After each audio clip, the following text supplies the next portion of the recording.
Material science and മെട്രോളജിയുടെ module 2 important questions ആണ് നമ്മൾ ഡിസ്കസ് ചെയ്യാൻ പോകുന്നത്. അപ്പോൾ കുറേ 3 മാർക്ക് ക്വസ്റ്റ്യൻസ് ഉണ്ട് ഇവിടുന്ന്. ഈ ക്വസ്റ്റ്യൻസ് ഒക്കെ നിങ്ങൾ വായിച്ച് അതിൻ്റെ ഉത്തരം പഠിക്കുക. ഒരു ക്വസ്റ്റ്യൻ ഇവിടുന്ന് ചോദിക്കാവുന്നത് brittle fracture versus ductile fracture ആണ്. ഈ ടേബിൾ പഠിച്ചാൽ മതി. അതുപോലെ തന്നെ ഡക്റ്റൈൽ ഫ്രാക്ചർ എന്താണെന്ന് മാത്രം ചോദിക്കാറുണ്ട്, അതുപോലെ തന്നെ ബ്രിട്ടിൽ ഫ്രാക്ചർ എന്താണെന്ന് മാത്രം ചോദിക്കാറുണ്ട്. അതുപോലെ ഇവരെ തമ്മിൽ കമ്പയർ ചെയ്യാനും പറയാറുണ്ട്. അപ്പോൾ എങ്ങനെയാണെങ്കിൽ ഈ ടേബിൾ പഠിച്ചാൽ മതി. ഇവിടെ കോഡൊക്കെ വെച്ച് നമ്മൾ ക്ലാസ്സിൽ പഠിച്ചേക്കണയാണ്. അപ്പോൾ ഡക്റ്റൈൽ ഫ്രാക്ചർ മാത്രം ചോദിച്ചു കഴിഞ്ഞാൽ ഫസ്റ്റ് കോളം മാത്രം എഴുതുക, ബ്രിട്ടിൽ ഫ്രാക്ചർ മാത്രം ചോദിച്ചു കഴിഞ്ഞാൽ രണ്ടാമത്തെ കോളം മാത്രം എഴുതുക. രണ്ടും കമ്പയർ ചെയ്യാൻ പറഞ്ഞു കഴിഞ്ഞാൽ രണ്ട് കോളം വരച്ച് ചെയ്യുക. നോച്ച് സെൻസിറ്റിവിറ്റി എന്താണെന്നുള്ള ക്വസ്റ്റ്യൻ ചോദിക്കാറുണ്ട്. നോച്ച് സെൻസിറ്റിവിറ്റി, ഫത്തീഗ്, ക്രീപ്പ്, ഇത് 3 കാര്യങ്ങൾ വായിച്ച് എന്താണെന്നുള്ളത് മനസ്സിലാക്കുക. ഇനി 7 മാർക്കിൻ്റെ ക്വസ്റ്റ്യൻസിലോട്ട് വരുമ്പോൾ മെയിൻ ആയിട്ടുള്ള ഇമ്പോർട്ടൻ്റ് ആയിട്ടുള്ള ടോപ്പിക് എന്ന് പറയുന്നത് മെറ്റീരിയൽ ടെസ്റ്റിംഗ് ആണ്. മെറ്റീരിയൽ ടെസ്റ്റിംഗ് നമുക്ക് രണ്ട് രീതിയിൽ നമുക്ക് മെറ്റീരിയൽസിനെ ടെസ്റ്റ് ചെയ്യാം. നമ്മൾ എന്ത് സാധനവും ഇപ്പോൾ ഒരു ഇൻഡസ്ട്രിയിൽ പ്രൊഡ്യൂസ് ചെയ്ത് കഴിഞ്ഞാൽ അതിന് ടെസ്റ്റിംഗ് കണ്ടക്ട് ചെയ്യണം. ടെസ്റ്റിംഗ് നടത്തിയാലാണ് അതിൻ്റെ അകത്ത് തെറ്റുകൾ കാര്യങ്ങളുണ്ടോ എന്നുള്ളത് നമുക്ക് തിരിച്ചറിയാനായിട്ട് സാധിക്കുള്ളൂ. ഇപ്പോൾ രണ്ട് രീതിയിലുള്ള ടെസ്റ്റിംഗ് ആണ് നമ്മൾ ഇൻഡസ്ട്രീസിൽ കാണാറുള്ളത്. ഒന്ന് ഡിസ്ട്രക്റ്റീവ് ടെസ്റ്റിംഗ്, രണ്ടാമത്തെ നോൺ ഡിസ്ട്രക്റ്റീവ് ടെസ്റ്റിംഗ്. അതിൻ്റെ പേര് തന്നെ ഉണ്ട് ഇവരെന്താണെന്നുള്ളത്. ഡിസ്ട്രക്റ്റീവ് ടെസ്റ്റിംഗ് എന്ന് പറഞ്ഞു കഴിഞ്ഞാൽ, ഡിസ്ട്രക്റ്റീവ് എന്ന് പറഞ്ഞാൽ തകർത്ത് കളയാനാണല്ലോ. അതായത് തന്നിരിക്കുന്ന വർക്ക് പീസിനെ തകർത്ത് കളഞ്ഞുകൊണ്ട് കണ്ടക്ട് ചെയ്യുന്ന ടെസ്റ്റുകളെയാണ് നമ്മൾ ഡിസ്ട്രക്റ്റീവ് ടെസ്റ്റിംഗ് എന്ന് വിളിക്കുന്നത്. പക്ഷേ ചില ആപ്ലിക്കേഷനിൽ നമുക്ക് തന്നിരിക്കുന്ന ടെസ്റ്റ് പീസിനെ പൊട്ടിച്ച് കളയുക എന്നുള്ളത് നമുക്ക് പറ്റൂലായിരിക്കും. കാരണം അത് ഓൾറെഡി നമ്മൾ ഉണ്ടാക്കിയ ഒരു വെൽഡായിരിക്കും ചിലപ്പോൾ. നമുക്കതിനെ പൊട്ടിച്ച് കളയുക എന്ന് പറയുന്നത് അവിടെ ഒരു നമുക്ക് അങ്ങനെ ഒരു കാര്യം ചെയ്യാൻ പറ്റാത്ത സമയത്ത് നമ്മൾ യൂസ് ചെയ്യുന്ന ടെസ്റ്റാണ് നോൺ ഡിസ്ട്രക്റ്റീവ് ടെസ്റ്റിംഗ് എന്നത്. അപ്പോൾ രണ്ട് ടൈപ്പ് ടെസ്റ്റിംഗ്, ഒന്ന് ഡിസ്ട്രക്റ്റീവും രണ്ടാമത്തത് നോൺ ഡിസ്ട്രക്റ്റീവും. ഡിസ്ട്രക്റ്റീവ് എന്ന് പറയുമ്പോൾ പൊട്ടിച്ച് തകർത്ത് കളഞ്ഞുകൊണ്ടുള്ള ടെസ്റ്റിംഗ്. നോൺ ഡിസ്ട്രക്റ്റീവ് എന്ന് പറയുമ്പോൾ തകർത്ത് കളയാതെ, ടെസ്റ്റ് പീസിനെ തകർത്ത് കളയാതെ നമ്മൾ കണ്ടക്ട് ചെയ്യുന്ന ടെസ്റ്റിംഗ്. ഇനി ഡിസ്ട്രക്റ്റീവ് ടെസ്റ്റിംഗ് നമുക്ക് 3 ടെസ്റ്റിംഗ് ആണ് മെയിനായിട്ട് പഠിക്കാനുള്ളത്. ടെൻസൈൽ ടെസ്റ്റ്, ഇമ്പാക്ട് ടെസ്റ്റ്, അതുപോലെ തന്നെ ഹാർഡ്നസ് ടെസ്റ്റ്. അതിൻ്റെ ആദ്യത്തെ ടെൻസൈൽ ടെസ്റ്റിലേക്ക് നമുക്ക് വരാം. അപ്പോൾ ഇവിടുന്ന് ചോദിക്കാറുള്ള ക്വസ്റ്റ്യൻ എന്ന് പറഞ്ഞു കഴിഞ്ഞാൽ explain tensile test. Tensile test explain ചെയ്യാനായിട്ട് ചോദിക്കാറുണ്ട്. അതുപോലെ തന്നെ ടെൻസൈൽ ടെസ്റ്റ് നമുക്കൊരു ഗ്രാഫ് ഉണ്ട്, സ്ട്രെസ് വേഴ്സസ് സ്ട്രെയിൻ ഗ്രാഫ്. ആ ഗ്രാഫ് വരയ്ക്കാനും ചോദിക്കാറുണ്ട്. അപ്പോൾ നമുക്ക് അതെങ്ങനെയാണെന്നുള്ളത് നോക്കാം. നമ്മൾ ഉപയോഗിച്ച് വരുന്ന എക്യുപ്മെൻറ്റ്സ് ആണ് ഇവിടെ കൊടുത്തിരിക്കുന്നത്. മെയിൻ ആയിട്ടുള്ള എക്യുപ്മെൻറ്റ് എന്ന് പറയുന്നത് യൂണിവേഴ്സൽ ടെസ്റ്റിംഗ് മെഷീനാണ്. നമ്മൾ മെറ്റീരിയൽ ടെസ്റ്റിംഗ് ലാബിലേക്ക് കണ്ടിട്ടുണ്ടാവും. അതുപോലെ തന്നെ എക്സ്റ്റൻസോമീറ്റർ എന്ന് പറയുന്ന ഒരു ഡിവൈസും അതുപോലെ തന്നെ പഞ്ചിങ് ടൂൾസ് നമ്മൾ യൂസ് ചെയ്യാറുണ്ട്. ടെസ്റ്റിൻ്റെ പ്രൊസീജിയറിലേക്ക് വരുമ്പോൾ ഫസ്റ്റ് സ്റ്റെപ്പ് എന്ന് പറഞ്ഞാൽ സ്പെസിമെൻ പ്രിപ്പയർ ചെയ്യുക. നമുക്ക് തന്നിരിക്കുന്ന ടെസ്റ്റ് പീസിനെ ടെസ്റ്റ് ചെയ്യാൻ പാകത്തിന് പ്രിപ്പയർ ചെയ്യുക. അതിന് വേണ്ടിയിട്ട് നമ്മൾ ചെയ്യുന്നത് എന്താ, ഒന്ന് ക്ലീനിങ് ആണ്. സ്പെസിമെനെ ക്ലീൻ ചെയ്ത് അതിനകത്ത് ഗേജ് ലെങ്ത് മാർക്ക് ചെയ്യുക. പഞ്ചിങ് ടൂൾ നമ്മളോട് പറഞ്ഞിരുന്നുണ്ടെന്ന്.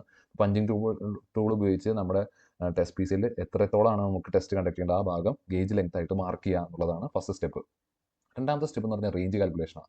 നമ്മുടെ ഈ ടെസ്റ്റ് സ്പെസിമെനിൽ എത്ര ലോഡ് നമുക്ക് കൊടുക്കാനായിട്ട് സാധിക്കും എന്നുള്ളത് നമുക്ക് കണ്ടുപിടിക്കണം. ലോഡ് കപ്പാസിറ്റി കണ്ടുപിടിക്കും. ലോഡ് കപ്പാസിറ്റി കണ്ടുപിടിക്കുന്നത് അൾട്ടിമേറ്റ് സ്ട്രെസ് അതുപോലെ തന്നെ ഫാക്ടർ ഓഫ് സേഫ്റ്റി എന്ന് പറയുന്ന രണ്ട് കാര്യങ്ങൾ യൂസ് ചെയ്തിട്ടാണ് കണ്ടുപിടിക്കുക എന്നുള്ളത് ഓർത്തിരിക്കുക. ഇനി മൂന്നാമത് ഇത്തരം കാര്യങ്ങൾ ചെയ്ത് കഴിഞ്ഞാൽ മൂന്നാമതായിട്ട് നമ്മൾ സ്പെസിമെനെ നമ്മുടെ യൂണിവേഴ്സൽ ടെസ്റ്റിംഗ് മെഷീനിൽ ഫിക്സ് ചെയ്യും.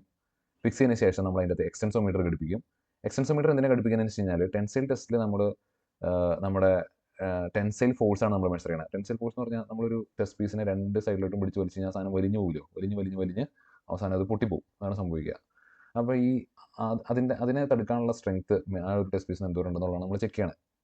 അപ്പോൾ ഇങ്ങനെ പിടിച്ച് രണ്ട് സൈഡിൽ നിന്ന് നമ്മൾ ഫോഴ്സ് അപ്ലൈ ചെയ്ത് സ്പെസിമെൻ ഫിക്സ് ചെയ്ത് രണ്ട് സൈഡിൽ നിന്ന് ഇതുപോലെ ഫോഴ്സ് ഉപയോഗിച്ച് വലിക്കുന്ന സമയത്ത് ഇതിന് നീളം വയ്ക്കും, എക്സ്റ്റൻഷൻ ഉണ്ടാവും. ആ എക്സ്റ്റൻഷൻ പക്ഷേ നമുക്ക് സ്കെയിൽ വെച്ച് മെഷർ ചെയ്യാൻ സാധിക്കില്ല, കാരണം അത്രയും ചെറിയ വ്യത്യാസമായിരിക്കും അവിടെ വരുന്നത്. അപ്പോൾ നമ്മളവിടെ എക്സ്റ്റൻസോമീറ്റർ ഘടിപ്പിക്കും. എക്സ്റ്റൻസോമീറ്റർ അത് കൃത്യമായിട്ട് നമുക്ക് മെഷർ ചെയ്ത് കാണിച്ചു തരും. ഇനി എക്സ്റ്റൻസോമീറ്റർ ഒക്കെ ഘടിപ്പിച്ച് കഴിഞ്ഞാൽ നമുക്ക് ഇനി ലോഡിങ് ചെയ്യാൻ പറ്റും. നമ്മൾ ലോഡിങ് റേഞ്ച് കാൽക്കുലേഷൻ നമ്മൾ ലോഡ് എത്ര കൊടുക്കേണ്ടത് എന്നുള്ളത്, എത്ര വരെ ലോഡ് കൊടുക്കുക എന്നുള്ളത് നമ്മൾ കണ്ടുപിടിച്ചിട്ട് അതിനെ ബേസ് ചെയ്തിട്ട് നമ്മൾ പതിയെ ലോഡ് അപ്ലൈ ചെയ്തുകൊണ്ടിരിക്കും. ഈ രീതിയിൽ നമ്മൾ ടെസ്റ്റ് കണ്ടക്ട് ചെയ്യും. ഇനി ടെസ്റ്റ് കണ്ടക്ട് ചെയ്തിട്ട് നമ്മൾ ഈ ഗ്രാഫ് പ്ലോട്ട് ചെയ്യണം. ഗ്രാഫ് പ്ലോട്ട് ചെയ്ത് അതിൻ്റെ അകത്ത് ABDE എന്ന് പറയുന്ന ഈ 4 പോയിന്റുകൾ നമ്മൾ ഗ്രാഫിൽ പ്ലോട്ട് ചെയ്യുകയാണ് സാധാരണ ചെയ്യാറ്. ഈ പോയിന്റുകളുടെ പേരൊക്കെ അവിടെ കൊടുത്തിട്ടുണ്ട്.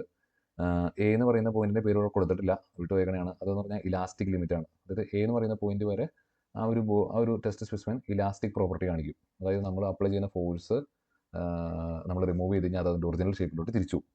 പക്ഷേ B എന്ന് പറയുന്ന പോയിന്റ് എന്ന് പറഞ്ഞാൽ ഈൽഡ് പോയിന്റാണ്. ഈൽഡ് എന്ന് പറഞ്ഞാൽ വലിയുക കേട്ടോ. B എന്ന് പറഞ്ഞ പോയിന്റ് തൊട്ട് ഇത് വലിയാനായിട്ട് സ്റ്റാർട്ട് ചെയ്യും. D എന്ന് പറഞ്ഞ പോയിന്റ് എന്ന് പറഞ്ഞാൽ ഇവിടെ നമുക്ക് കൊടുക്കുന്ന ഏറ്റവും മാക്സിമം സ്ട്രെസ്സാണ്. ഈ സ്ട്രെസ് എന്ന് പറഞ്ഞാൽ നമ്മൾ കൊടുക്കുന്ന ലോഡ് തന്നെയാണെന്നുള്ള രീതിയിൽ മനസ്സിലാക്കി വയ്ക്കുക. അപ്പോൾ ഇതിൻ്റെ അകത്ത് നമ്മൾ നോക്കിക്കഴിഞ്ഞാൽ ഗ്രാഫിൽ ഏറ്റവും മാക്സിമം ലോഡ് വരുന്നത്, അല്ലെങ്കിൽ സ്ട്രെസ് വരുന്നത് ഇവിടെയാണ്. അത് നമ്മൾ അൾട്ടിമേറ്റ് സ്ട്രെസ് എന്ന് വിളിക്കും. ഇനി E എന്ന് പറയുന്ന പോയിന്റ് എത്തി കഴിയുമ്പോൾ നമ്മുടെ ബോഡി പൊട്ടിപ്പോകും, നമ്മളതിനെ ഫ്രാക്ചർ പോയിന്റ് എന്ന് വിളിക്കും. അപ്പോൾ ഈ ഗ്രാഫ് വരച്ച് ഈ പറയുന്ന 4 പോയിന്റ് ABDE എന്ന് പറയുന്ന 4 പോയിന്റുകൾ അടയാളപ്പെടുത്താനായിട്ട് പഠിക്കുക. ഈ ഗ്രാഫ് വരയ്ക്കാൻ മാത്രമായിട്ട് ക്വസ്റ്റ്യൻ ചോദിക്കാറുണ്ട്. അതുപോലെ തന്നെ ടെൻസൈൽ ടെസ്റ്റിൻ്റെ ഭാഗമായിട്ടും ഈ ക്വസ്റ്റ്യൻ ചോദിക്കാറുണ്ട്. ഇനി അത്ര ഇമ്പോർട്ടൻ്റ് ഇല്ലെങ്കിലും അവസാന സമയം കിട്ടുവാണെങ്കിൽ നിങ്ങൾ നോക്കി വയ്ക്കുക യൂണിവേഴ്സൽ ടെസ്റ്റിംഗ് മെഷീൻ എങ്ങനെയാണ്, അതിൻ്റെ ഇമ്പോർട്ടൻറ്റ് പാർട്സുകൾ ഏതൊക്കെയാണെന്നുള്ളതൊക്കെ നോക്കുക. ഈ യൂണിവേഴ്സൽ ടെസ്റ്റിംഗ് മെഷീൻ ഉപയോഗിച്ചിട്ടാണ് ഇപ്പോൾ നമ്മൾ പഠിച്ച ടെൻസൈൽ ടെസ്റ്റ് നമ്മൾ കണ്ടക്ട് ചെയ്യണം. നമ്മൾ ടെസ്റ്റ് സ്പെസിമെനാണ് ഇരിക്കുന്നത്. രണ്ട് സൈഡിൽ നിന്ന് ഫോഴ്സ് അപ്ലൈ ചെയ്ത സാധനത്തിന് നമ്മൾ ടെൻസൈൽ ടെസ്റ്റിന് വിധേയം നോക്കും. അപ്പോൾ അത് നിങ്ങളുടെ സമയം പോലെ നോക്കുക. ഇനി രണ്ടാമത്തെ ടെസ്റ്റ് എന്ന് പറയുന്നത്, ടെൻസൈൽ ടെസ്റ്റ് കഴിഞ്ഞാൽ പിന്നെ വരുന്ന ടെസ്റ്റ് എന്ന് പറയുന്നത് ഇമ്പാക്ട് ടെസ്റ്റ് ആണ്. ഇമ്പാക്റ്റ് എന്ന് പറഞ്ഞാൽ എന്താ, പെട്ടെന്ന് എന്തെങ്കിലും സാധനം വന്ന് ഇടിക്കുന്നതിനാണ് നമ്മൾ ഇമ്പാക്റ്റ് എന്ന് പറയുന്നത്. അപ്പോൾ ആ ഇമ്പാക്റ്റിനെ ചെറുക്കാനുള്ള നമ്മുടെ ടെസ്റ്റ് പീസിൻ്റെ കഴിവിനെയാണ് നമ്മൾ ഇമ്പാക്റ്റ് ടെസ്റ്റിലൂടെ ചെക്ക് ചെയ്യുന്നത്. നമുക്കിവിടെ ഒരു പെൻഡുലും ഉണ്ട്, നല്ല മാസമുള്ളൊരു പെൻഡുലും ഉണ്ട്. ആ പെൻഡുലത്തിന് നമ്മളിങ്ങനെ ഒരു പർട്ടിക്കുലർ ഹൈറ്റിൽ ഇങ്ങനെ മേലോട്ട് പൊക്കി വെച്ചിട്ട് താഴത്തോട്ട് വിടുകയാണ് ചെയ്യണത്. വിട്ട് കഴിയുമ്പോൾ ഈ സാധനം നേരെ താഴത്തോട്ട് വരും. താഴത്തോട്ട് വന്ന് നമ്മുടെ ടെസ്റ്റ് സ്പെസിമെൻ ഇവിടെ ക്ലാമ്പ് ചെയ്ത് വെച്ചിട്ടുണ്ട്. ആ ടെസ്റ്റ് സ്പെസിമെനിൽ ചെന്ന് ഇടിക്കും. ഇടിക്കുന്ന സമയത്ത് ആ സ്പെസിമെൻ പൊട്ടിപ്പോകും. അപ്പോൾ പൊട്ടിപ്പോയതിന് ശേഷം, ആ ടെസ്റ്റ് സ്പെസിമെൻ പൊട്ടിച്ചതിന് ശേഷം നമ്മുടെ ഈ ഒരു പെൻഡുലം ഇപ്പുറ സൈഡിലോട്ട് ഇങ്ങനെ പൊങ്ങി പോകും. അത് എത്ര ഹൈറ്റ് വരെ പൊങ്ങുന്നു, ഇടിച്ചതിന് ശേഷം ആഫ്റ്റർ ഇമ്പാക്ട് എത്ര ഹൈറ്റ് വരെ മേലോട്ട് പൊങ്ങുന്നു എന്നുള്ള ബേസ് ചെയ്തിട്ട് നമ്മൾ നമ്മുടെ ടെസ്റ്റ് പീസിൻ്റെ ഇമ്പാക്റ്റ് സ്ട്രെങ്ത് എത്രയാണെന്നുള്ളത് നമ്മൾ കാൽക്കുലേറ്റ് ചെയ്യാണ് ചെയ്യണം. അപ്പോൾ ഇവിടെ കൊടുത്തിട്ടുണ്ട് ഇതേ measure the energy absorbed when specimen is fractured. പൊട്ടിക്കഴിയുമ്പോൾ നമ്മുടെ സ്പെസിമെൻ എത്രത്തോളം എനർജി അബ്സോർബ് ചെയ്യുന്നുണ്ടെന്നുള്ളതാണ് ഇവിടെ നോക്കുന്നത്. കാരണം നല്ല രീതിയിൽ എനർജി അബ്സോർബ് ചെയ്ത് കഴിഞ്ഞാൽ അത്രയും പതിയാണ് ഒരു സാധനം പൊട്ടുള്ളൂ. എനർജി അബ്സോർബ് ഒട്ടും ചെയ്യില്ലാത്ത മെറ്റീരിയലാണ് ഒറ്റയടിക്ക് പൊട്ടിപ്പോകുന്നത്. അപ്പോൾ ആ ടെസ്റ്റ് നമുക്ക് രണ്ടായിട്ട് ക്ലാസിഫൈ ചെയ്യാം. രണ്ട് ചോദിക്കാറുണ്ട്, ഐസോ ടെസ്റ്റ് ആൻഡ് ചാർപി ടെസ്റ്റ്. അപ്പോൾ ഇമ്പാക്റ്റ് ടെസ്റ്റിലെ രണ്ട് ടെസ്റ്റുകളാണ് ഐസോ ടെസ്റ്റും അതുപോലെ തന്നെ ചാർപി ടെസ്റ്റും. ഇത് രണ്ടും സെയിം ആണ്, രണ്ടും ഇമ്പാക്റ്റ് ടെസ്റ്റ് ആണ്, രണ്ടും സെയിം ആണ്, സെയിം പ്രൊസീജിയറാണ്, രണ്ടിൻ്റെ സെറ്റപ്പ് സെയിം തന്നെയാണ്. ആകെ വ്യത്യാസം വരുന്നത് നമ്മുടെ സ്പെസിമെൻ എങ്ങനെയാണ് അറേഞ്ച് ചെയ്യുന്നത് എന്നുള്ള ബേസ് ചെയ്തിട്ട് മാത്രമാണ്. ആ സ്പെസിമെൻ വയ്ക്കുന്നതിൻ്റെ ഒരു വ്യത്യാസം മാത്രമാണ്, സ്പെസിമെൻ്റെ അറേഞ്ച്മെൻ്റ് ഒരു വ്യത്യാസം മാത്രമാണ് ഐസോടും ചാർപ്പിയും തമ്മിലുള്ളൂ. ഐസോ ടെസ്റ്റിൽ നിങ്ങൾ നോക്കിക്കഴിഞ്ഞാൽ കാണാം, ഇവിടെ ഒരു വി ഷേപ്പിൽ ഒരു കട്ട് കൊടുക്കുന്നുണ്ട്. ഈ കട്ടിനെ നമ്മൾ വിളിക്കുന്ന പേര് നോച്ച് എന്നാട്ടോ, വി ഷേപ്പ്ഡ് നോച്ച്. അപ്പോൾ നമ്മൾ വി ഷേപ്പ്ഡ് നോച്ച് കൊടുക്കും. നമ്മുടെ ടെസ്റ്റ് സ്പെസിമെൻ ഇങ്ങനെ വെർട്ടിക്കലായിട്ട് നിർത്തിയിട്ട് വി ഷേപ്പ്ഡ് നോച്ച് കൊടുക്കും. നോച്ച് എവിടെ കൊടുക്കുന്നതെന്ന് നോക്കി, നമ്മുടെ പെൻഡിലും വന്നിരിക്കുന്നത് ഈ ഭാഗത്താണ്, സ്ട്രൈക്കിംഗ് ഡയറക്ഷൻ. അപ്പോൾ പെൻഡിലും വന്നിരിക്കുന്ന അതേ ഭാഗത്ത് തന്നെയാണ് നമ്മളിവിടെ നോച്ച് കൊടുത്തേക്കുന്നത്. അപ്പോൾ ഈ രീതിയിൽ നമ്മുടെ ടെസ്റ്റ് സ്പെസിമെൻ അറേഞ്ച് ചെയ്തുകൊണ്ട് നമ്മൾ എക്സ്പെരിമെൻറ്റ് കണ്ടക്ട് ചെയ്ത് കഴിഞ്ഞാൽ നമുക്കതിനെ ഐസോ ടെസ്റ്റ് ആയിട്ട് കണക്കാക്കാം. അപ്പോൾ ഐസോ ടെസ്റ്റ് എക്സ്പ്ലെയിൻ ചെയ്യാനായിട്ട് ചോദിച്ചു കഴിഞ്ഞാൽ നിങ്ങൾക്ക് ഈ പടം വരയ്ക്കാം, ഇമ്പാക്ട് ടെസ്റ്റിൻ്റെ പടം വരയ്ക്കാം. അതിനുശേഷം വീണ്ടും ഒന്നുകൂടി എടുത്ത് ഐസോഡിൻ്റെ പടമായിട്ട് ഈ സ്പെസിമെൻ എങ്ങനെയാണ് അറേഞ്ച് ചെയ്തിരിക്കുന്നത് എന്നുള്ളത് നിങ്ങൾക്ക് എടുത്ത് വരച്ച് കാണിക്കുകയും ചെയ്യാം. ഇനി അടുത്ത ചാർപി ടെസ്റ്റ് ആണ്. ചാർപി ടെസ്റ്റായിട്ട് വരുമ്പോൾ വീണ്ടും സ്പെസിമെൻ ഇങ്ങനെ വെർട്ടിക്കലായിട്ട് നിർത്തിയിട്ട് നോച്ച് വി ഷേപ്പിൽ നോച്ച് കൊടുക്കുന്നുണ്ട്. പക്ഷേ ആ നോച്ച് ഏത് സൈഡിലാണ് നോക്കുക, ഇതാണ് സ്ട്രൈക്കിംഗ് ഡയറക്ഷൻ. സ്ട്രൈക്ക് ചെയ്യുന്നതിൻ്റെ നേരെ ഓപ്പോസിറ്റ് സൈഡിലാണ് നമ്മൾ വി ഷേപ്പിൽ നോച്ച് കൊടുക്കുന്നത്. അതുപോലെ തന്നെ ഇവിടെ നോക്കിക്കഴിഞ്ഞാൽ അറിയാം, നമ്മുടെ ടെസ്റ്റ് പീസ് രണ്ട് മേലെയും താഴെ അപ്പറും ലോവറും രണ്ട് ഭാഗത്തും സപ്പോർട്ട് ചെയ്ത് ഫിക്സ് ചെയ്തിട്ടുണ്ട്. ഈ രീതിയിൽ നമ്മൾ സ്പെസിമെൻ അറേഞ്ച് ചെയ്ത് ഇമ്പാക്ട് ടെസ്റ്റ് കണ്ടക്ട് ചെയ്ത് കഴിഞ്ഞാൽ നമുക്കതിനെ ചാർപി ടെസ്റ്റ് എന്ന് വിളിക്കാം. അപ്പോൾ നമ്മൾ രണ്ട് രീതിയിലുള്ള ഡിസ്ട്രക്റ്റീവ് ടെസ്റ്റിംഗ്, മെറ്റീരിയൽ ഇപ്പോൾ ഇവിടെ നിങ്ങൾ കണ്ടില്ലേ, ഇവിടെയൊക്കെ നമ്മൾ മെറ്റീരിയലിനെ തകർക്കുക ചെയ്യണം. ടെൻസൈൽ ടെസ്റ്റിലാണ് ഇങ്ങനെ വലിച്ചു ചിന്തിക്കുമ്പോൾ അവസാനം നടക്കുന്നത് ഇങ്ങനെ പൊട്ടിപ്പോകും. അപ്പോൾ നമ്മൾ ടെൻസൈൽ ടെസ്റ്റ് പഠിച്ചു, അതുപോലെ തന്നെ ഇമ്പാക്ട് ടെസ്റ്റ് പഠിച്ചു. ഇമ്പാക്ട് ടെസ്റ്റിൽ വരുന്ന രണ്ട് പേരാണ് ഐസോ ടെസ്റ്റും അതുപോലെ തന്നെ ചാർപി ടെസ്റ്റും. ഇനി നമുക്ക് പഠിക്കാനുള്ള അവസാനത്തെ ആൾ ഹാർഡ്നസ് ടെസ്റ്റാണ്. ഹാർഡ്നസ് സിമ്പിളായിട്ട് പറയുകയാണെങ്കിൽ ഒരു മെറ്റീരിയലിൻ്റെ പോറൽ ഏൽക്കാതിരിക്കാനുള്ള കഴിവിനാണ് നമ്മൾ ഹാർഡ്നസ് സാധാരണ പറയാറ്. അപ്പോൾ നമ്മൾ ഏറ്റവും ഹാർഡ്നസ് ആയിട്ടുള്ള മെറ്റീരിയൽ ഏതാണെന്ന് വെച്ചാൽ ഡയമണ്ട് എന്ന് പറയും. കാരണം ഡയമണ്ടിനെ പോറിക്കാനായിട്ട് മറ്റൊരു മെറ്റീരിയൽ ഉപയോഗിച്ച് പോറിക്കാനായിട്ട് നമുക്ക് സാധിക്കില്ല. പക്ഷേ ഡയമണ്ട് ഉപയോഗിച്ച് വേറെ ഏത് മെറ്റീരിയലാണ് നമുക്ക് പോറിക്കാനായിട്ട് സാധിക്കും. സോ ഹാർഡ്നസ് എങ്ങനെ ഡിഫൈൻ ചെയ്യുന്നത് പറഞ്ഞാൽ resistance to deformation by indentation. Indentation എന്ന് പറഞ്ഞാൽ നമ്മളിങ്ങനെ അച്ച കുത്തൂലേ, ആ രീതിയിലൊക്കെ കുത്തുന്ന സമയത്ത് അതിനെ റെസിസ്റ്റ് ചെയ്യാനുള്ള കഴിവിനാണ് നമ്മൾ ഹാർഡ്നസ് എന്ന് വിളിക്കുന്നത്. അങ്ങനെ പാടൊന്നും വരാതെ, അങ്ങനെ ഒരു അച്ചൊന്നും പതിയില്ലാത്ത രീതിയിൽ അതിനെയൊക്കെ റെസിസ്റ്റ് ചെയ്യാനുള്ള ഒരു കഴിവിനാണ് നമ്മൾ ഹാർഡ്നസ് എന്ന് വിളിക്കുന്നത്. അപ്പോൾ ഈ ഹാർഡ്നസ് ടെസ്റ്റ് ചെയ്യുന്നത് നമ്മൾ ഹാർഡ്നസ് ടെസ്റ്റ് വഴിയാണ്. 3 ടെസ്റ്റുകൾ നമുക്ക് പഠിക്കാനുണ്ട്, ബ്രിനെൽ, റോക്ക്വെല്ല്, അതുപോലെ തന്നെ വിക്കർ ഹാർഡ്നസ് ടെസ്റ്റ്. ആദ്യത്തേത് ബ്രിനെൽ ഹാർഡ്നസ് ടെസ്റ്റാണ്. ചെറിയ ചെറിയ വ്യത്യാസങ്ങളാണ് ഇവർ തമ്മിലുള്ളൂ. ബ്രിനെൽ ഹാർഡ്നസ് ടെസ്റ്റ് നമ്മുടെ ഹാർഡ്നസ് ടെസ്റ്റ്, ഹാർഡ്നസ് എന്താണെന്ന് ഞാൻ പറഞ്ഞു. അപ്പോൾ അതിൽ നിന്ന് നമുക്ക് മനസ്സിലാക്കി ടെസ്റ്റ് ചെയ്യാനായിട്ട് നമ്മൾ എന്താ ചെയ്യുക, നമ്മുടെ ടെസ്റ്റ് പീസിൻ്റെ മേലെ ഇതുപോലെ ഒരു ഇൻഡൻറ്റേഷൻ അച്ച് പതിപ്പിക്കാനായിട്ട് നമ്മൾ ശ്രമിക്കും, അല്ലെങ്കിൽ നമ്മളൊരു പാട് വരുത്താനായിട്ട് നമ്മൾ ശ്രമിക്കും. അപ്പോൾ നമ്മുടെ ടെസ്റ്റ് പീസ് ഇങ്ങനെ വയ്ക്കും, അതിൻ്റെ മേലെ നമ്മൾ ഇൻഡൻറ്ററായിട്ട് യൂസ് ചെയ്യുന്നത്, അങ്ങനെ നമ്മുടെ ടെസ്റ്റ് പീസിലോട്ട് ഇങ്ങനെ അടിച്ച് അങ്ങനെ അകത്തോട്ട് കയറ്റാനായിട്ട് നമ്മൾ യൂസ് ചെയ്യുന്ന ഇൻഡൻറ്ററാണ് നമ്മൾ വിളിക്കുക. അപ്പോൾ ഇവിടെ നമ്മളൊരു സ്പെറിക്കൽ ഷേപ്ഡ് ഇൻഡൻറ്ററാണ് ഉപയോഗിക്കുന്നത്. ആ ഇൻഡൻറ്ററിൻ്റെ ഡയാമീറ്റർ നോക്കി ക്യാപിറ്റൽ ഡി ആണ്. ഇനി ഇൻഡൻറ്റർ ഇങ്ങനെ വെച്ചതിന് ശേഷം നമ്മൾ മേലെ നിന്ന് ഇതിന് ഈ ഇൻഡൻറ്ററിൻ്റെ മേലെ കൂടെ ഗ്രാജുവലായിട്ട് പതിയെ ലോഡ് അപ്ലൈ ചെയ്യും. ലോഡ് അപ്ലൈ ചെയ്യുന്ന സമയത്ത് ഇവിടെ ഒരു ഇംപ്രഷൻ വരും, ഒരു കുഴി വരും. ഇതിനാണ് നമ്മൾ ഇൻഡൻറ്റേഷൻ വിളിക്കുന്നത്. അപ്പോൾ ആ indentation diameter small letter D ആണ്. അതിൻ്റെ വലിപ്പം എന്ന് പറയുന്നത് ഡയമീറ്റർ അല്ല, അതിൻ്റെ വിഡ്ത്ത് എന്ന് പറയുന്നത് സ്മോൾ ലെറ്റർ ഡി ആണ്. അതിൻ്റെ താഴ്ച എന്ന് പറയുന്നത്, തിക്നെസ് എന്ന് പറയുന്നത് സ്മോൾ ലെറ്റർ ടി ആണ്. അപ്പോൾ ഈ പടം വരയ്ക്കുക. അപ്പോൾ ഇങ്ങനൊരു ഡി വിഡ്ത്തും അതുപോലെ തന്നെ ടി താഴ്ചയുള്ള ഒരു ഇൻഡൻറ്റേഷൻ നമുക്ക് കിട്ടും. ഈ ഇൻഡൻറ്റേഷൻ നമ്മളെ, അല്ലെങ്കിൽ ഈ ഒരു ഇംപ്രഷൻ നമ്മളെ മൈക്രോസ്കോപ്പ് വെച്ച് മെഷർ ചെയ്യും. മൈക്രോസ്കോപ്പിലൂടെ നോക്കുമ്പോൾ നമുക്കൊരു കാൽക്കുലേഷൻ ഓട്ടോമാറ്റിക് അവിടെ ഫോം ചെയ്യും. അവിടെ നിന്ന് കിട്ടുന്ന നമ്പറാണ് ബ്രിനെൽ ഹാർഡ്നസ് നമ്പർ, BH എന്നാണ് നമ്മൾ വിളിക്കുന്നത്. അത് കാൽക്കുലേറ്റ് ചെയ്യാനുള്ള ഇക്വേഷൻ ഇവിടെ കൊടുത്തിട്ടുണ്ട്. നമ്മൾ മൈക്രോസ്കോപ്പിലൂടെ നോക്കി നമുക്ക് അവിടെ നിന്ന് ഈ പറയുന്ന നമ്മുടെ ഇംപ്രഷൻ ഉണ്ടല്ലോ, ഈ താഴ്ചയുടെ ഡയമെൻഷൻസ് ഡിയും ടിയൊക്കെ നമുക്ക് മെഷർ ചെയ്യാനായിട്ട് സാധിക്കും. ആ ഡിയും ടിയൊക്കെ അറിയാമെങ്കിൽ നമുക്ക് BHN ബ്രിനെൽ ഹാർഡ്നസ് നമ്പർ നമുക്ക് കണ്ടുപിടിക്കാനായിട്ട് സാധിക്കും. ബ്രിനെൽ ഹാർഡ്നസ് നമ്പറിൻ്റെ ഇക്വേഷൻ ഇവിടെ കൊടുത്തിട്ടുണ്ട്. അപ്പോൾ അത് ജസ്റ്റ് ഒന്ന് കാണാപ്പാടം പഠിക്കുക. അല്ലാത്ത ടേംസ് എടുക്കാനൊന്നും അറിഞ്ഞില്ലെങ്കിലും കുഴപ്പമില്ല, പക്ഷേ ഇക്വേഷൻ ഒന്ന് കാണാപ്പാടം പഠിച്ചിട്ട് പോവുക. അപ്പോൾ ബ്രിനൽ ഹാർഡ്നസ് നമ്പർ കണ്ടെത്തി കഴിഞ്ഞാൽ അതിനെ ബേസ് ചെയ്തിട്ട് മെറ്റീരിയലിൻ്റെ ഹാർഡ്നസ് എത്രയാണെന്നുള്ളത് നമുക്ക് മനസ്സിലാക്കാനായിട്ട് സാധിക്കും. ഇവിടെ ഇമ്പോർട്ടൻ്റ് ആയിട്ട് പറയുന്ന ഒരു പോയിന്റ്, സ്റ്റീൽ ബോളിൻ്റെ ഡയമീറ്റർ ഏകദേശം പറയുന്നത് 10 മില്ലിമീറ്റർ ആണ് നമ്മുടെ ഇൻഡൻറ്ററിൻ്റെ ഡയമീറ്റർ. അതുപോലെ തന്നെ ടൈം ഓഫ് ലോഡിങ്, എത്ര നേരം ലോഡ് അപ്ലൈ ചെയ്യണം എന്നുള്ളത് ഏകദേശം പറയുന്നത് 10 to 30 സെക്കൻഡ്സ് ആണ് നമ്മൾ ലോഡ് അപ്ലൈ ചെയ്യാറുള്ളത്. ആ പോയിന്റും കൂടെ നിങ്ങൾക്ക് എക്സാമിന് ആഡ് ചെയ്യാം. അടുത്തത് നമുക്ക് റോക്വെൽ ഹാർഡ്നസ് ടെസ്റ്റിലെ അടുത്ത മെത്തേഡ് റോക്വെൽ ഹാർഡ്നസ് ടെസ്റ്റ് ആണ്. ഇവിടെ നമുക്ക് ടെസ്റ്റ് പീസ് ഇവിടെയായിട്ടാണ് പ്ലേസ് ചെയ്യുന്നത്. അതിൻ്റെ മേലെ നമുക്ക് കാണാം ഇവിടെയായിട്ട് ഒരു പോയിന്റഡ് ആയിട്ടുള്ള ഒരു ഇൻഡൻറ്റർ ഉണ്ട്. അപ്പോൾ നമ്മൾ എന്താ ചെയ്യണമെന്ന് പറഞ്ഞു കഴിഞ്ഞാൽ ഫസ്റ്റ് ടെസ്റ്റ് പീസിനെ നമ്മുടെ പ്ലാറ്റ്ഫോമിൽ ഇവിടെ പ്ലേസ് ചെയ്യും. അതിനുശേഷം ആദ്യം ഒരു മൈനർ ലോഡ് കൊടുക്കും. ഒരു ചെറിയ ലോഡ് കൊടുത്തിട്ട് നമ്മൾ അതിനെ 0 ആയിട്ട് സെറ്റ് ചെയ്യും. 0 റെഫറൻസ് നമ്മൾ കൊടുക്കും. അതാണ് മൂന്നാമത്തെ സ്റ്റെപ്പ്. നാലാമത്തെ സ്റ്റെപ്പ് എന്ന് പറഞ്ഞു കഴിഞ്ഞാൽ നമ്മൾ മേജർ ലോഡ് അപ്ലൈ ചെയ്യും. ഈ ലോഡിംഗ് ലെവർ ഇങ്ങനെ തിരിച്ചുകൊണ്ടാണ് നമ്മൾ ഇവിടെ ലോഡ് അപ്ലൈ ചെയ്യുന്നത്. അപ്പോൾ മൈനർ ലോഡ് നമ്മൾ കൊടുക്കുന്നത് 0 റെഫറൻസ് പോയിന്റ് സെറ്റ് ചെയ്യുന്നതിന് വേണ്ടിയിട്ട്, മേജർ ലോഡ് നമ്മൾ കൊടുക്കുന്നത് നാലാമത്തെ പോയിന്റ് പറയുന്നുണ്ട്. മേജർ ലോഡ് നമ്മൾ അപ്ലൈ ചെയ്യുന്നത് ലോഡിംഗ് ലെവർ യൂസ് ചെയ്തിട്ടാണ്. ഇനി ലോഡിംഗ് ലെവർ യൂസ് ചെയ്തിട്ട് നമ്മൾ ലോഡ് കൊടുക്കുന്ന സമയത്ത് നമ്മുടെ ടെസ്റ്റ് പീസിൽ ഒരു അച്ച് പതിയും, ഒരു ചെറിയൊരു ഡിപ്രഷൻ, ചെറിയൊരു താഴ്ച ഉണ്ടാവും. അപ്പോൾ അതിൻ്റെ മെഷർമെൻറ്റ് നമ്മൾ എടുക്കും. ആ മെഷർമെൻറ്റ് ഒരു ഡയലിലാണ് ഡയറക്റ്റ് കാണിക്കുന്നത്. അപ്പോൾ മൈക്രോസ്കോപ്പ് ഉപയോഗിച്ചിട്ട് കഴിഞ്ഞ കേസിൽ കണ്ടുപിടിച്ച പോലെ ഇവിടെ ഒരു ഡയലിലാണ് അതിൻ്റെ മെഷർമെൻറ്റ്സ് കാണിക്കുന്നത്. ആ നമ്പറിന് നമ്മൾ വിളിക്കുന്ന പേര് റോക്വെൽ ഹാർഡ്നസ് നമ്പർ എന്നാണ്. ഇത്തരം കാര്യങ്ങൾ ഇവിടെ പറയാം. അടുത്ത ഹാർഡ്നസ് ടെസ്റ്റിലെ അവസാനത്തെ മെത്തേഡ് എന്ന് പറയുന്നത് വിക്കേഴ്സ് ഹാർഡ്നസ് ടെസ്റ്റ് ആണ്. അപ്പോൾ ഇവിടെ നമ്മൾ യൂസ് ചെയ്യുന്ന ഇൻഡൻറ്ററിൻ്റെ ഷേപ്പ് നിങ്ങൾ നോക്കുക. ഈ രീതിയിലുള്ള ഷേപ്പിലുള്ള ഒരു ഇൻഡൻറ്ററാണ് യൂസ് ചെയ്യുന്നത്. അപ്പോൾ എക്സാമിന് നിങ്ങൾക്ക് ഈ ഫിഗറൊക്കെ വരച്ച് വെക്കാം കേട്ടോ. ഇനി അവിടെ എങ്ങനെയാണ് ഇത് നമ്മൾ ലോഡ് അപ്ലൈ ചെയ്യുന്നത് കൊടുത്തിട്ടുണ്ട്. ഏതാണ്ട് നമ്മൾ തൊട്ട് മുന്നേ പഠിച്ച കേസിൽ റോക്വെൽ ഹാർഡ്നസ് കേസിൽ പഠിച്ച പോലെ തന്നെയാണ് ഏതാണ്ട് അതിൻ്റെ പ്രൊസീജിയറും കാര്യങ്ങളൊക്കെ വരുന്നത്. വ്യത്യാസമൊന്നുമില്ല. ആകെ വ്യത്യാസം വരുന്നതെന്ന് പറഞ്ഞു കഴിഞ്ഞാൽ നമ്മുടെ ഇൻഡൻറ്റർ ആണ് വ്യത്യാസം വരുന്നത്. ഇവിടെ യൂസ് ചെയ്യുന്നത് ഒരു ഡയമണ്ട് പിരമിഡ് ഇൻഡൻറ്റർ ആണ്. അപ്പോൾ അതിൻ്റെ ഫിഗർ സ്പെഷ്യലായിട്ട് വരച്ച് വയ്ക്കുക. അപ്പോൾ എക്സ്പെരിമെൻറ്റ് കണ്ടക്ട് ചെയ്യുമ്പോൾ നമ്മുടെ ടെസ്റ്റ് പീസിൽ ഡിപ്രഷൻ വരും, അതായത് താഴ്ച വരും, പാട് വരും. ആ പാടിൻ്റെ മെഷർമെൻറ്റ് നമ്മൾ ഈ ഐ പീസിലൂടെ നോക്കിയാൽ കേട്ടോ. ഈ ഐ പീസ് തന്നെയാണ് മൈക്രോസ്കോപ്പ്. ഈ മൈക്രോസ്കോപ്പിലൂടെ നോക്കിയാണ് നമ്മൾ മനസ്സിലാക്കുന്നത്.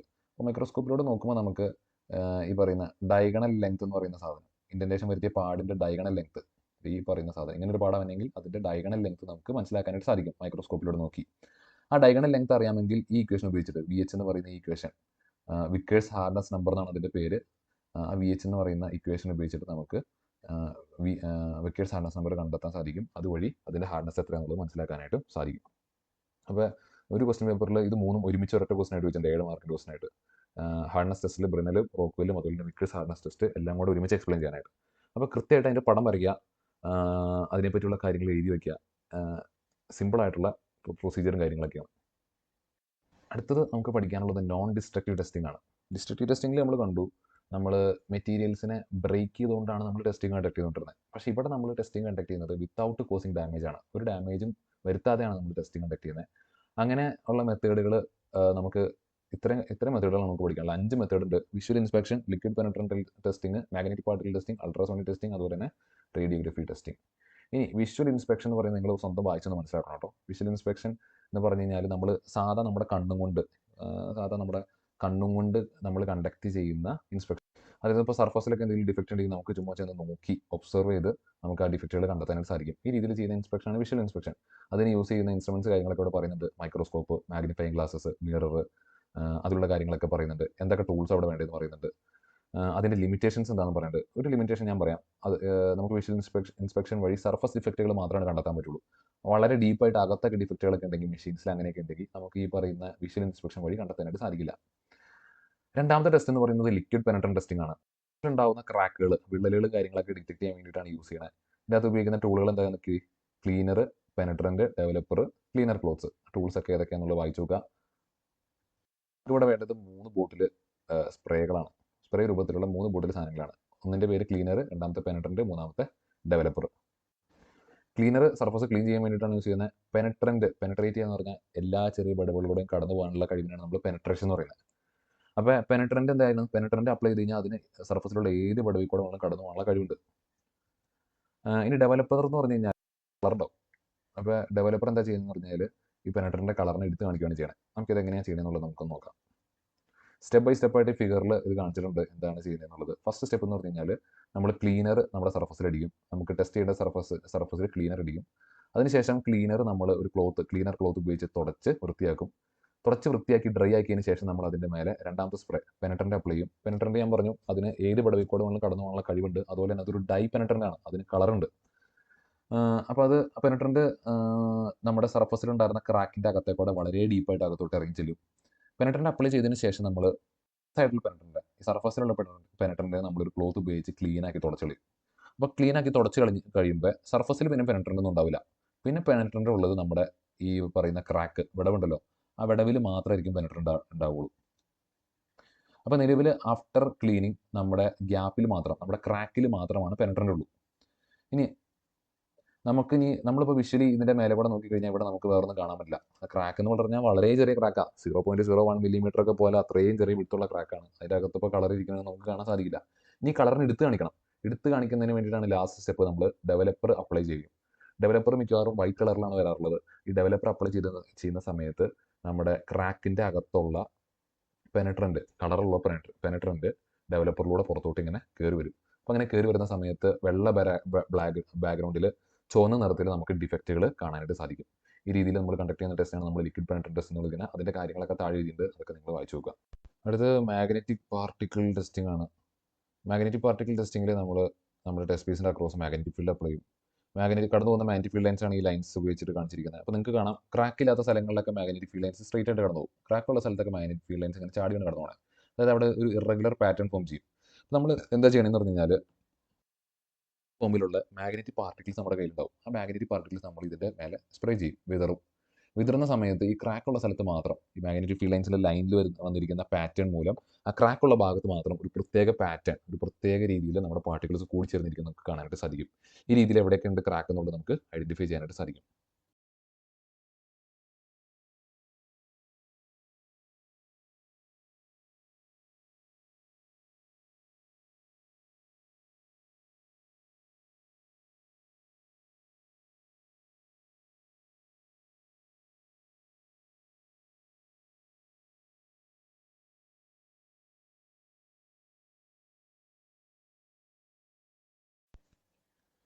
അടുത്ത നമുക്ക് പഠിക്കാനുള്ള നോൺ ഡിസ്ട്രക്റ്റീവ് ടെസ്റ്റിംഗ് എന്ന് പറയുന്നത് അൾട്രാസോണിക് ടെസ്റ്റിംഗ് ആണ്.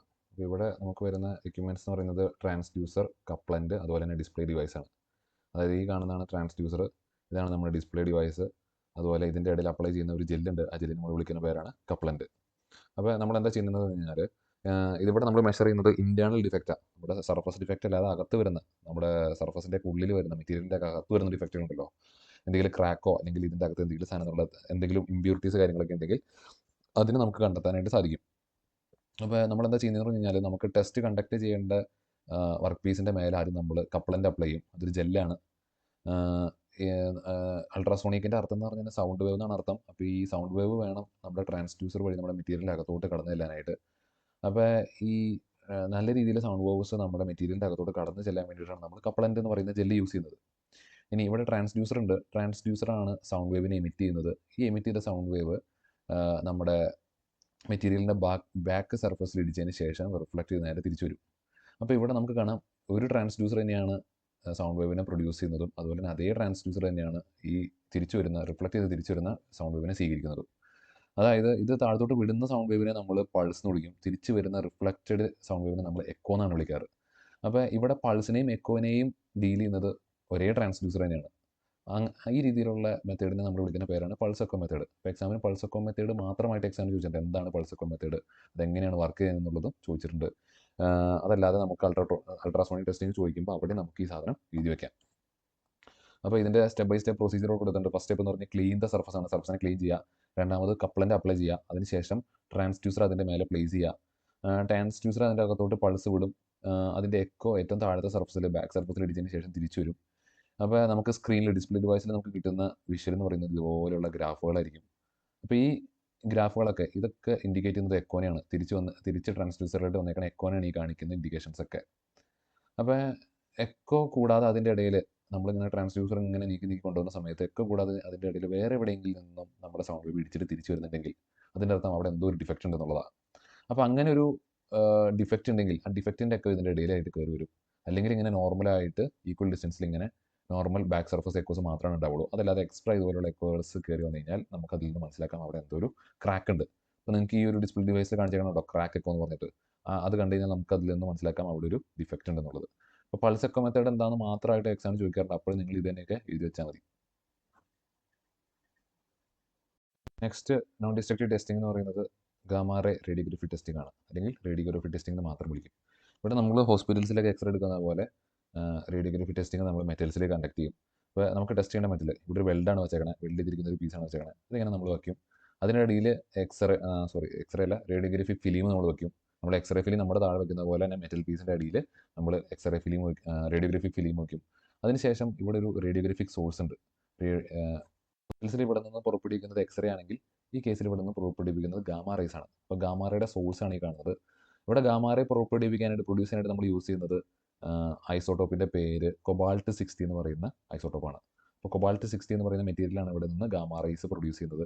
ഇങ്ങനെ പ്രൊഡ്യൂസ് ചെയ്യുന്ന ഗാമാ റേസ് നമ്മുടെ മെറ്റൽസിലൂടെ കടന്നു പോകും. മെറ്റൽസിലൂടെ കടന്നു പോകുന്ന സമയത്ത് നമുക്കിപ്പോൾ എക്സ്റേ എടുക്കുമ്പോൾ നമ്മുടെ ബോഡിയുടെ അകത്തുള്ള എന്തെങ്കിലും പ്രശ്നങ്ങൾ കാര്യങ്ങളുണ്ടെങ്കിൽ തിരിച്ചറിയാൻ പറ്റുന്നത് പോലെ തന്നെ ഇവിടെ ഗാമാ റേ കടന്നു പോയി നമ്മുടെ ഈ താഴെ ഇരിക്കുന്ന ഫിലിമിലിരിക്കുന്ന സമയത്ത് മെറ്റലിൻ്റെ അകത്ത് എന്തെങ്കിലും രീതിയിലുള്ള പ്രശ്നങ്ങളുണ്ടെങ്കിൽ നമുക്ക് ഈ എക്സ്റേ ഫിലിം പോലെ തന്നെ ഇവിടെ ഒരു ഫിലിം ഫോം ചെയ്യും. ആ ഫിലിം നോക്കിയിട്ട് നമുക്ക് മനസ്സിലാക്കാനായിട്ട് സാധിക്കും. അതിൻ്റെ പ്രൊസീജിയർ എങ്ങനെയാണെന്നുള്ളത് ഇവിടെ കൊടുത്തിട്ടുണ്ട്. ഇനി സാധാരണ നമ്മൾ ഒരൊറ്റ മെറ്റൽ പീസ് മാത്രമായിട്ടല്ല ഇതുപോലെയുള്ള ടെസ്റ്റുകൾ കണ്ടക്ട് ചെയ്യാറുള്ളത്. ഇപ്പോൾ ഒരു വലിയ സ്റ്റീൽ ടാങ്ക് നമ്മൾ കൺസ്ട്രക്ട് ചെയ്യാൻ വിചാരിക്കുക. അപ്പോൾ സ്റ്റീൽ ടാങ്ക് നമ്മൾ കൺസ്ട്രക്ട് ചെയ്യുമ്പോൾ സ്റ്റീലിൻ്റെ ചുറ്റുമുള്ള ഇതുപോലെയുള്ള പ്ലേറ്റുകൾ നമുക്ക് വെൽഡടിക്കണം. അപ്പോൾ നമ്മളിങ്ങനെ പ്ലേറ്റുകളുടെ നടുക്കായിട്ട് കൊണ്ടുപോയിട്ട് ഈ കൊബാൾട്ട് 60യുടെ സോഴ്സ് വയ്ക്കും. ഇനി കൊബാൾട്ട് 60 ചുറ്റും പുറവും എല്ലാ ഡയറക്ഷനിലും ചുറ്റും പുറവും ഗാമാ റേസ് എമിറ്റ് ചെയ്യും. അതായത് ഈ കാണുന്ന എല്ലാ വെൽഡിൽ കൂടെ ചുറ്റിരിക്കുന്ന എല്ലാ വെൽഡിൽ കൂടെ ഗാമാ റേ കടന്നു പോകും. ഇനി ഈ ഗാമാ റേനെ ക്യാപ്ചർ ചെയ്യാനായിട്ട് ഇതിൻ്റെ ചുറ്റും ഫിലിം, നമ്മുടെ ഈ ഒരു മെറ്റൽ പ്ലേറ്റിൻ്റെ ചുറ്റും ഫിലിം വെച്ചിട്ടുണ്ടാവും. ആ ഫിലിമിൽ ഇമേജ് ക്യാപ്ചർ ആവും. ആ ഇമേജ് അനലൈസ് ചെയ്തിട്ട് നമുക്ക് ഡിഫക്റ്റ് ഉണ്ടോ എന്നുള്ളത് ചെക്ക് ചെയ്യാനായിട്ട് സാധിക്കും. ഇനി ഈ ഒരു മൊഡ്യൂളിൻ്റെ അവസാന ഭാഗത്ത് നിന്ന് ഒരു കുറച്ച് ക്വസ്റ്റ്യൻസ് നമ്മൾ കണ്ടുവരാറുണ്ട്. തൊട്ട് മുന്നേ നമ്മൾ പഠിച്ചതിൽ നിന്ന് ഇമ്പോർട്ടൻ്റ് ആയിട്ട് ഏറ്റവും കൂടുതൽ ക്വസ്റ്റ്യൻസ് ചോദിക്കാറുള്ളത്, അതായത് ഡിസ്ട്രക്റ്റീവ് ടെസ്റ്റിങ്ങും അതുപോലെ തന്നെ നോൺ ഡിസ്ട്രക്റ്റീവ് ടെസ്റ്റിങ്ങും. അതുകൂടാതെ ഈ ഒരു ഭാഗത്തു നിന്ന് ക്വസ്റ്റ്യൻസ് നമ്മൾ കണ്ടുവരാറുണ്ട്. അപ്പോൾ ഇതിൻ്റെ അകത്ത് 2 ക്വസ്റ്റ്യൻ നിങ്ങൾ വളരെ ഇമ്പോർട്ടൻ്റ് ആയിട്ട് നോക്കിയിട്ട് പോവുക. ബാക്കി നിങ്ങളുടെ സമയത്തിനനുസരിച്ചിട്ട് നോക്കിയിട്ട് പോവുക. ഈ കൊടുത്തിരിക്കുന്നതെല്ലാം പ്രീവിയസ് ഇയർ ക്വസ്റ്റ്യൻസ് ആണ്. അപ്പോൾ നോക്കണ്ടെന്ന് ഞാൻ പറയില്ല, പക്ഷേ ഇമ്പോർട്ടൻ്റ് ആയിട്ട് നിങ്ങൾ 2 ക്വസ്റ്റ്യൻസ് നോക്കിയിട്ട് പോവുക. ഒന്ന് ചോദിക്കുന്ന ക്വസ്റ്റ്യൻ എന്ന് പറഞ്ഞാൽ അനീലിങ്ങും നോർമലൈസിങ്ങും എന്താണെന്നുള്ള ക്വസ്റ്റ്യൻ ആണ്.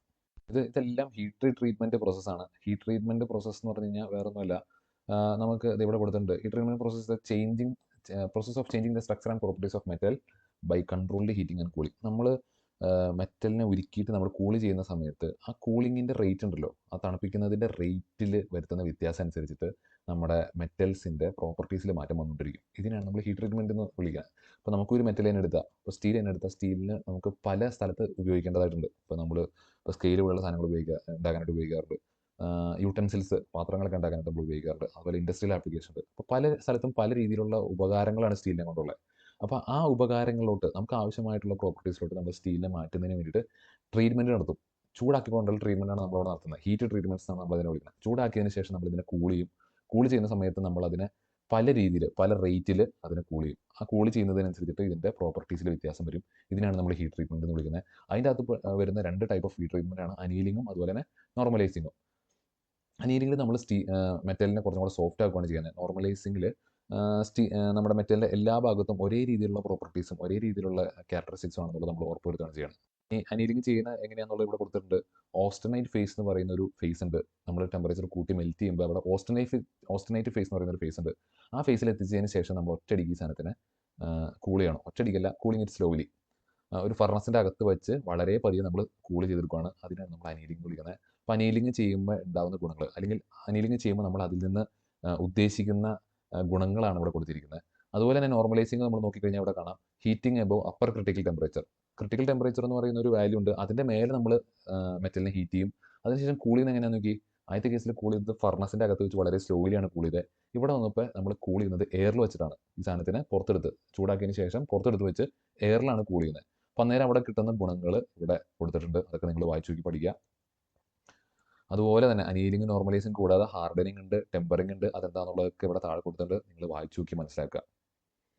പിന്നെ ചോദിക്കാറുള്ള ഒരു ക്വസ്റ്റ്യൻ എന്ന് പറയുന്നത് മാർ ടെമ്പറിങ്ങും അതുപോലെ തന്നെ ഓസ് ടെമ്പറിങ്ങും എന്താണെന്നുള്ളതാണ്. അത് വളരെയധികം ഫ്രീക്വൻ്റ് ആയിട്ട് റിപ്പീറ്റ് ചെയ്ത് ചോദിച്ചിട്ടുള്ളൊരു ക്വസ്റ്റ്യൻ ആണ്. അപ്പോൾ അതിന് നിങ്ങൾ ആദ്യം ചെയ്യേണ്ട കാര്യം എന്ന് പറഞ്ഞു കഴിഞ്ഞാൽ കൂളിങ്ങിൽ വരുന്ന മാറ്റങ്ങളും കാര്യങ്ങളും കാണിക്കാനായിട്ട് കൂളിംഗ് കർവുകളുണ്ട്. 2 ഗ്രാഫാണ്. ആ 2 ഗ്രാഫ് പക്കയായിട്ട് അതുപോലെ തന്നെ ബൈ ഹേർട്ട് വരയ്ക്കാനായിട്ട് പഠിച്ചിട്ട് പോവുക. കാരണം ഇതൊരു മസ്റ്റായിട്ടും ചോദിക്കാൻ സാധ്യതയുള്ള ഒരു ക്വസ്റ്റ്യൻ ആയതുകൊണ്ട് തന്നെ നിങ്ങൾ എന്ത് ചെയ്യുക, ഈ പറയുന്ന ഗ്രാഫ് കൂളിംഗ് കർവ് എന്ന് പറഞ്ഞ ഗ്രാഫ് 2 പേർക്കുണ്ട്. കൂളിംഗ് കർവ് ഫോർ മാർ ടെമ്പറിങ്ങും അതുപോലെ തന്നെ കൂളിംഗ് കർവ് ഫോർ ഓസ് ടെമ്പറിങ്ങും. ഇതിന് 2 ഗ്രാഫ് പക്കയായിട്ട് അതുപോലെ തന്നെ വരച്ച് പഠിച്ചിട്ട് പോവുക. അല്ലെങ്കിൽ സ്റ്റീലിന് എന്താണ് സംഭവിക്കുന്നത് എന്നുള്ളത് ഇവിടെ കൊടുത്തിട്ടുണ്ട്. ഇവിടെ സ്റ്റീലിനെ നമ്മൾ അപ്പർ ക്രിട്ടിക്കൽ ടെമ്പറേച്ചറിൻ്റെ മേലെ ചൂടാക്കിയതിന് ശേഷം അതിനെ വളരെ പതിയെ കൂൾ ചെയ്യാണ്, റൂം ടെമ്പറേച്ചറിലോട്ട് കൂൾ ചെയ്ത് കൊണ്ടുവരികയാണ് ചെയ്യുന്നത്. അപ്പോൾ അവിടെ അങ്ങനെ ചെയ്യുമ്പോൾ അവിടെ ഫോം ചെയ്യുന്ന സ്റ്റീലിനെ നമ്മൾ വിളിക്കുന്ന പേരാണ് മാർട്ടൻസൈറ്റ്. അപ്പോൾ മാർട്ടംബറിംഗ് വഴി നമ്മൾ ഫോം ചെയ്യുന്നത് മാർട്ടൻസൈറ്റ് ആണ്. അതിൻ്റെ സ്റ്റെപ്പ് ഇവിടെ താഴെ കൊടുത്തിട്ടുണ്ട്. ഫസ്റ്റ് സ്റ്റെപ്പായിട്ട് പറയുന്നു സ്റ്റീലിനെ അപ്പർ ക്രിട്ടിക്കൽ ടെമ്പറേച്ചറിൻ്റെ മേലെ ഹീറ്റ് ചെയ്യുക. അന്നേരം മോസ്റ്റനൈറ്റ് എന്ന് പറയുന്ന ഒരു ഫോമിലോട്ട് സ്റ്റീൽ മാറും. അതിനുശേഷം ക്യുഞ്ചിനെ ഹോട്ട് ബാത്ത് എന്ന് പറഞ്ഞു കഴിഞ്ഞാൽ, ക്യുഞ്ച് എന്ന് പറഞ്ഞാൽ മുക്കുക എന്നാണ്, അതായത് ചൂടുള്ള 150 degree Celsius to 300 degree Celsius വരെ ചൂടുള്ള വെള്ളത്തിൻ്റെ അകത്ത് നമ്മൾ ഇതിനെ മുക്കിയിടുക. ശേഷം നമ്മൾ അതിനെ അതിൻ്റെ അകത്ത് ഹോൾഡ് ചെയ്യും, ആ വെള്ളത്തിൻ്റെ അകത്ത് ഇങ്ങനെ ഹോൾഡ് ചെയ്ത് പിടിച്ചുകൊണ്ടിരിക്കും. അതിനുശേഷം 4ാമത്തെ സ്റ്റെപ്പായിട്ട് നമ്മൾ ഇതിനെ വെളിയിലെടുത്ത് എയർ കൂൾ ചെയ്യും, എയറിൽ വെച്ച് കൂൾ ചെയ്ത് എടുക്കും. 5ാമത്തെ സ്റ്റെപ്പ് എന്ന് പറഞ്ഞാൽ ടെമ്പറിംഗ് ആണ്. അതായത് നമ്മുടെ സ്റ്റീലിൻ്റെ ടഫ്നെസ് കൂട്ടാനും അതുപോലെ തന്നെ ബ്രിട്ടിൽനെസ് കുറയ്ക്കാനൊക്കെ ആയിട്ട് നമ്മൾ ടെമ്പറിംഗ് എന്ന് പറയുന്ന ഒരു പരിപാടി കൂടെ ചെയ്യും. ഈ 5 സ്റ്റെപ്പുകൾ കൂടുന്നതാണ് മാർട്ടംബറിംഗ്. മാർട്ടംബറിംഗ് എന്താണെന്ന് എഴുതി വയ്ക്കുക, അതിൻ്റെ കൂളിംഗ് കർവ് വരയ്ക്കുക, അതിൻ്റെ സ്റ്റെപ്പുകൾ ഒന്ന് ഓർത്ത് വെച്ച് പഠിച്ച് എഴുതി വയ്ക്കുക. അതുപോലെ തന്നെ ഓസ്റ്റംബറിംഗും വരുന്നുണ്ട്. ഓസ്റ്റംബറിംഗ് എന്താണെന്ന് നോക്കുക, ഇതും ഒരു ഹീറ്റ് ട്രീറ്റ്മെൻറ്റ് പ്രോസസ്സാണ്, സ്റ്റീലാണ് ചെയ്യുന്നത്. സ്റ്റീൽ നമ്മൾ എന്താ ചെയ്യുന്നത് നോക്കി, steel is quenched and held at a specific temperature to form bainite. നമ്മൾ സ്റ്റീലിനെ ഒരു സ്പെസിഫിക് ടെമ്പറേച്ചറുള്ള ഹോട്ട് ബാത്ത്, ചൂടുവെള്ളത്തിൽ നമ്മൾ ക്യുഞ്ച് ചെയ്ത് മുക്കി പിടിച്ച് വയ്ക്കുകയാണ്, ബെയ്നൈറ്റ് എന്ന് പറയുന്ന ഒരു ഫോമിലായിട്ട് സ്റ്റീൽ എത്തുന്നത് വരെ. മറ്റേൻ്റെ അത് മാർട്ടൻസൈറ്റ് ആയിരുന്നു, ഇവിടെ ബെയ്നൈറ്റിലായിട്ടാണ് നമ്മൾ എത്തിക്കുന്നത്. ഇവിടെ സ്റ്റെപ്പുകൾ കൊടുത്തിട്ടുണ്ട്. Heats the steel above upper critical temperature. സ്റ്റീലിന് ആദ്യം നമ്മൾ അപ്പർ ക്രിട്ടിക്കൽ ടെമ്പറേച്ചറിന് മേലോട്ട് ഹീറ്റ് ചെയ്യും, ശേഷം അതിനെ ക്യുഞ്ച് ചെയ്യും, നമ്മളതിനെ വീണ്ടും വെള്ളത്തിൽ മുക്കി വയ്ക്കും. അപ്പോൾ ഇവിടെ ചൂടെന്ന് പറയുന്നത് 250 ഡിഗ്രി സെൽഷ്യസ് 400 ഡിഗ്രി സെൽഷ്യസ് വരെ ചൂടുള്ള വെള്ളത്തിലാണ് നമ്മൾ മുക്കി വെക്കുന്നത്. സാധാ വെള്ളത്തിലല്ല, ഹോട്ട് സാൾട്ട് ബാത്ത് എന്നാണ് കൊടുത്തിരിക്കുന്നത്. അത് ഉപ്പ് വെള്ളത്തിലാണ്, ഇത്രയധികം ചൂടുള്ള ഉപ്പ് വെള്ളത്തിലാണ് നമ്മൾ മുക്കി വയ്ക്കുന്നത്. നമ്മൾ ആ ഒരു ടെമ്പറേച്ചർ നമ്മൾ ഇതിനെ ഹോൾഡ് ചെയ്തുകൊണ്ടിരിക്കും until steel transform into bainite. Bainite എന്ന് പറയുന്ന ഫോമിലിട്ട് സ്റ്റീൽ മാറുന്നത് വരെ നമ്മളത് കണ്ടിന്യൂ ചെയ്തുകൊണ്ടിരിക്കും. അതിനുശേഷം നമ്മൾ ഈ സാധനത്തിനെ കൂൾ ചെയ്യും, എയറിലെടുത്ത് വെച്ച് കൂൾ ചെയ്ത് റൂം ടെമ്പറേച്ചറിലോട്ട് കൊണ്ടുവരും. ഇതാണ് ഓസ്റ്റംബറിംഗ്. നൈട്രേറ്റിംഗ് ആൻഡ് സൈനൈഡിംഗ് എന്ന് പറയുന്ന 3 പ്രോസസ്സ് ഉണ്ട്. ഇത്ര മനസ്സിലാക്കുക, നമ്മൾ സ്റ്റീലിൻ്റെ അകത്ത്, സ്റ്റീൽ തന്നെ ആക്ച്വലി ഒരു അലോയാണ്. അയണും കാർബണും കൂടി ചേരുമ്പോൾ ഉണ്ടാകുന്ന അലോയാണ് സ്റ്റീൽ എന്ന് പറയുന്നത്. അയണാണ് ശരിക്കുള്ള മെറ്റൽ. നമ്മൾ ഈ മെറ്റലിൻ്റെ അകത്തോട്ട് നമ്മൾ കാർബൺ കൊടുക്കുമ്പോൾ അത് സ്റ്റീലായിട്ട് മാറുകയാണ് ചെയ്യുന്നത്. അപ്പോൾ നമുക്കറിയാം അയണിൽ നിന്ന് സ്റ്റീലോട്ട് വരുമ്പോൾ വ്യത്യാസം എന്താ, സ്റ്റീൽ അങ്ങനെ തുരുമ്പെടുക്കില്ല അയണിനെ പോലെ. അപ്പോൾ അതുപോലെയുള്ള പ്രോപ്പർട്ടീസ് സ്റ്റീലിന് കിട്ടാനുള്ള കാരണം അയണിൻ്റെ ഒപ്പം അതിൻ്റെ അകത്ത് കാർബണും കൂടെ കണ്ടൻറ്റ് ഉള്ളതുകൊണ്ടാണ്. ഇനി ഈ പറയുന്ന സ്റ്റീലിലായിട്ട് നമ്മൾ വീണ്ടും കാർബൺ ഇൻട്രൊഡ്യൂസ് ചെയ്യുന്ന പരിപാടി, അകത്തോട്ട് കയറ്റി വിടുന്ന പരിപാടിയാണ് നമ്മൾ കാർബറൈസിംഗ് വിളിക്കുന്നത്. അതുകൊണ്ട് കിട്ടുന്ന ഗുണം ഇവിടെ താഴെ കൊടുത്തിട്ടുണ്ട്. അതുപോലെ നൈട്രൈഡിംഗ് എന്ന് പറഞ്ഞു കഴിഞ്ഞാൽ സ്റ്റീലിൻ്റെ അകത്തോട്ട് നമ്മൾ നൈട്രജൻ ഇൻട്രൊഡ്യൂസ് ചെയ്യുന്ന പരിപാടിയാണ് നമ്മൾ നൈട്രൈഡിംഗ് വിളിക്കുന്നത്. ഇനി കാർബണും നൈട്രജനും രണ്ടുപേരെയും ഒരുമിച്ച് നമ്മുടെ സ്റ്റീലിൻ്റെ അകത്തോട്ട് ഇൻട്രൊഡ്യൂസ് ചെയ്യുന്നതാണ് നമ്മൾ സൈനൈഡിംഗ് വിളിക്കുന്നത്. ഇങ്ങനെ 3 പ്രോസസ്സുണ്ട്. അതിൻ്റെ ഗുണങ്ങളും അതിൻ്റെ ഒപ്പം കൊടുത്തിട്ടുണ്ട്, ഒന്ന് വായിച്ചു നോക്കാം.